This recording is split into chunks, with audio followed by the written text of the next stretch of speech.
Today I have a special guest. This is Rick Rodriguez. He has been a carnivore for 40 years. So, Rick, why don't you tell us a little bit about yourself and how you started doing carnivore? Well, it'll be 40 years by August.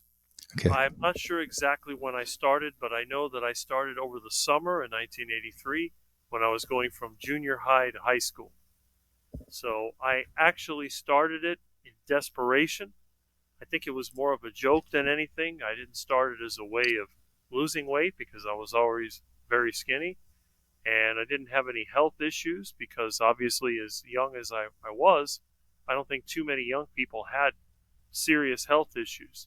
My biggest problem is that I was one of the smallest and skinniest kids in junior high, and I was not looking forward to high school, so it was on my mind when the summer started. But the triggering event that caused me to eat this way, I was helping my dad build a carport. I fell through the carport, I broke my arm, and I was pretty much stuck at the house. My mother was taking courses at the college for renewing her teaching certificate, and then my dad was working, so I was pretty much stuck by myself at the house. So I had to come up with some kind of breakfast and lunch on my own. And like most 15-year-old boys, I had no idea how to cook. Yeah. All right. So you were entering high school, you said, right? Leaving That is junior high, correct. entering high school, and you were small. So when you started eating meat, did you notice a difference? Did it help you in growing? Did you get like a growing spurt or? Well, this is the interesting part. Believe it or not, the reason I started the diet, well, there's actually several reasons, but when you're a teenager and you're really frustrated, a lot of times you just figure, well, what's the sense? Who wants to live like this when you're skinny and you're short and everybody picks on you and laughs at you? Might as well just be dead. And I was watching TV, and I'll never forget. After I broke my arm, I was stuck in the house. I couldn't really go outside because I didn't want to, I wanted it to heal.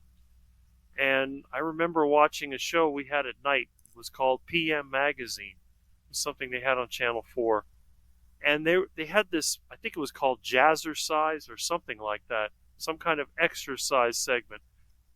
So they had someone who was some kind of health expert talking about the way that people eat was going to cause health issues, and that eating too much meat, lots of fat, and those things were going to cause you to get a heart attack.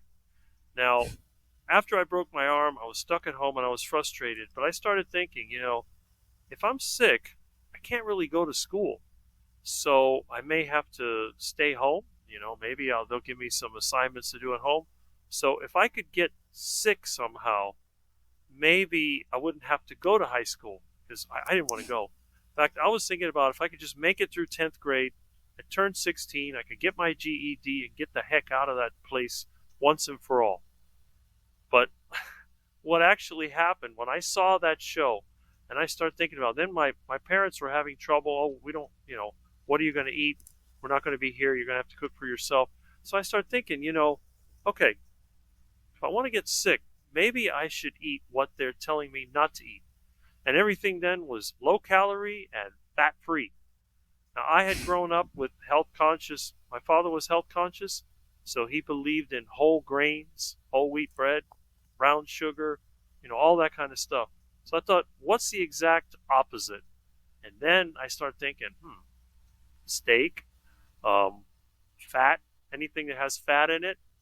And I remember watching a Tom and Jerry cartoon where Tom put lard on his hair, and I saw some old movie that they had from the 1940s where the lady was baking, she was using lard, and then they had bacon and eggs.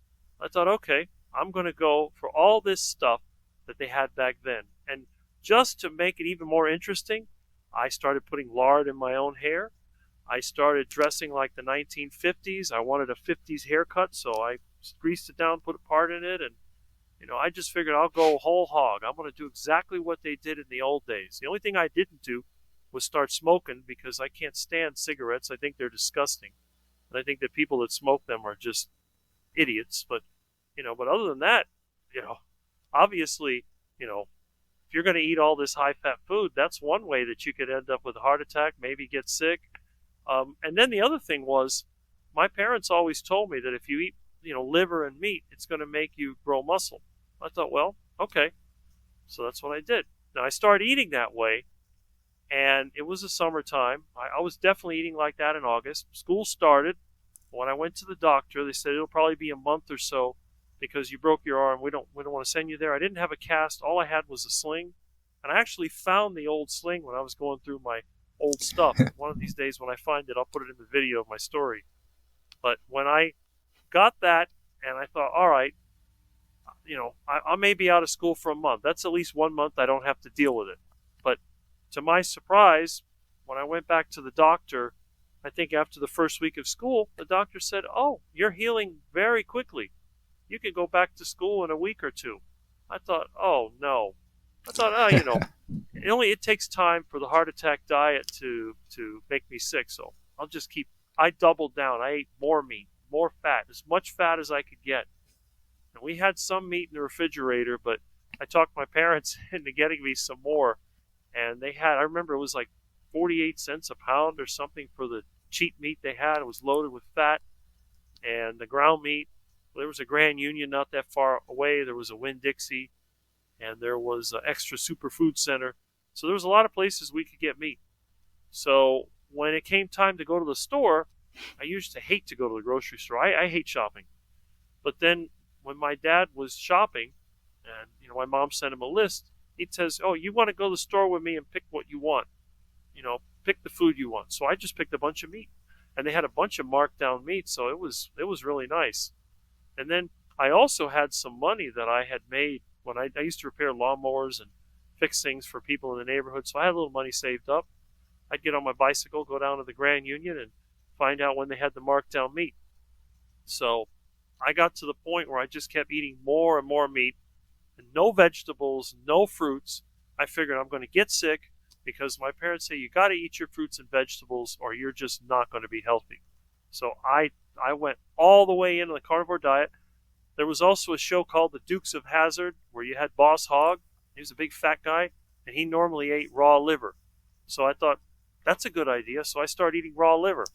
And I never liked liver because my parents had cooked the liver so tough. It was terrible tasting. They put some spices on it. And it was like garbage with spices. But the raw liver was actually pretty good.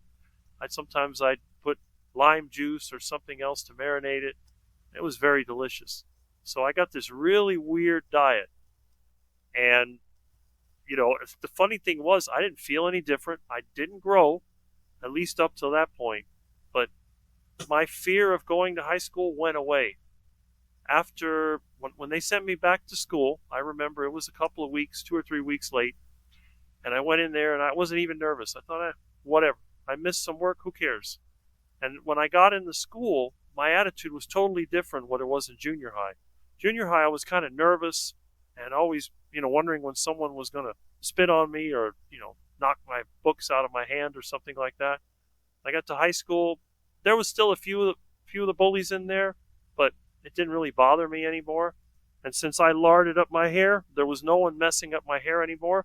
The first time a kid stuck his fingers in my hair, he goes, oh, how disgusting. It was all covered in lard.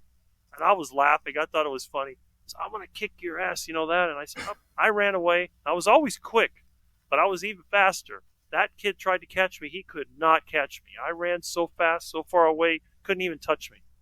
So, yeah, high school wasn't as bad as I thought it was. And as time went on, it just got better.